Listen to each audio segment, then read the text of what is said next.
അസ്സലാമു അലൈക്കും. തഫ്സീർ വായന ഭാഗം 15.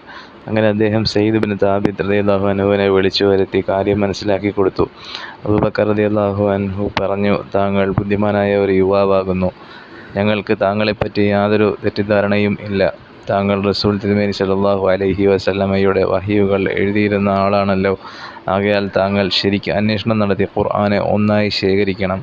സയ്യിദ് റളിയല്ലാഹു അൻഹു തന്നെ ഒരിക്കൽ പ്രസ്താവിച്ചതുപോലെ ഒരു പർവ്വതം അതിൻ്റെ സ്ഥാനത്തു നിന്ന് നീക്കം ചെയ്യുന്നതിനേക്കാൾ ഭാരിച്ചതായ ആ കൃത്യം അദ്ദേഹം ഏറ്റെടുത്തു. ആ കൃത്യത്തിന് സയ്യിദ് റളിയല്ലാഹു അൻഹുവിനെ തിരഞ്ഞെടുക്കുവാനുള്ള കാരണവും അതിനുള്ള അദ്ദേഹത്തിൻ്റെ അർഹതയും അബൂബക്കർ റളിയല്ലാഹു അൻഹുവിൻ്റെ ഈ ചെറു പ്രസ്താവനയിൽ നിന്നു തന്നെ മനസ്സിലാക്കാവുന്നതാണ്. സ്വന്തം മനഃപ്പാഠത്തെയോ മറ്റു പലരുടെയും മനഃപ്പാഠങ്ങളെയോ അല്ലെങ്കിൽ എഴുതി വച്ചിട്ടുള്ളവരുടെ ഏടുകളെയോ മാത്രം ആസ്പദമാക്കിയിരുന്നില്ല സയ്യിദ് റളിയല്ലാഹു അൻഹു തൻ്റെ കൃത്യം നിർവഹിച്ചത്.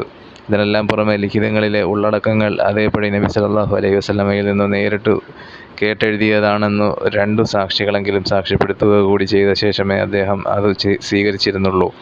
റസൂൽ തിരുമേനി സല്ലല്ലാഹു അലൈഹി വസല്ലമയിൽ നിന്ന് ആരെങ്കിലും ഖുർആൻ്റെ വല്ല ഭാഗവും കേട്ടു ശേഖരിച്ചു വെച്ചിട്ടുണ്ടെങ്കിൽ അതെല്ലാം ഹാജരാക്കണം എന്ന് ഉമർ റളിയല്ലാഹു അൻഹു വിളംബരപ്പെടുത്തുകയും ചെയ്തിരുന്നു.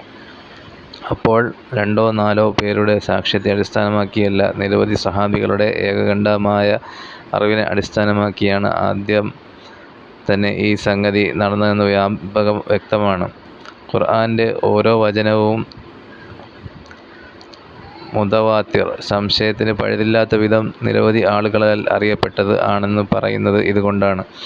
ഇപ്രകാരം സഹാബികളുടെ എല്ലാം അറിവോടുകൂടി സയ്യിദ് റളിയല്ലാഹു അൻഹുവിൻ്റെ കയ്യായി ഖുർആൻ മുഴുവൻ ഭാഗവും നാം ഇന്നു കാണുന്ന പ്രകാരം ഒരു ഏടിൽ സമാഹൃതമായി. ഈ ഏടിന് അബൂബക്കർ റളിയല്ലാഹു അൻഹു മുസ്ഹഫ്, 2 ചട്ടക്കിടയിൽ ഏടാക്കി വയ്ക്കപ്പെട്ടത് എന്ന് നാമകരണവും ചെയ്തു. അദ്ദേഹത്തിൻ്റെ വിയോഗം വരെ അദ്ദേഹവും പിന്നീട് ഉമറും റളിയല്ലാഹു അൻഹു അതിന് സൂക്ഷിച്ചു പോന്നു. ഉമർ റളിയല്ലാഹുവിൻ്റെ വിയോഗാനന്തരം അദ്ദേഹത്തിൻ്റെ മകളും നബി സല്ലല്ലാഹു അലൈഹി വസല്ലമയുടെ പത്നിയുമായിരുന്ന ഹഫ്സ റളിയല്ലാഹു അൻഹയുടെ അടുക്കലായിരുന്നു ആ മുസ്ഹഫ്.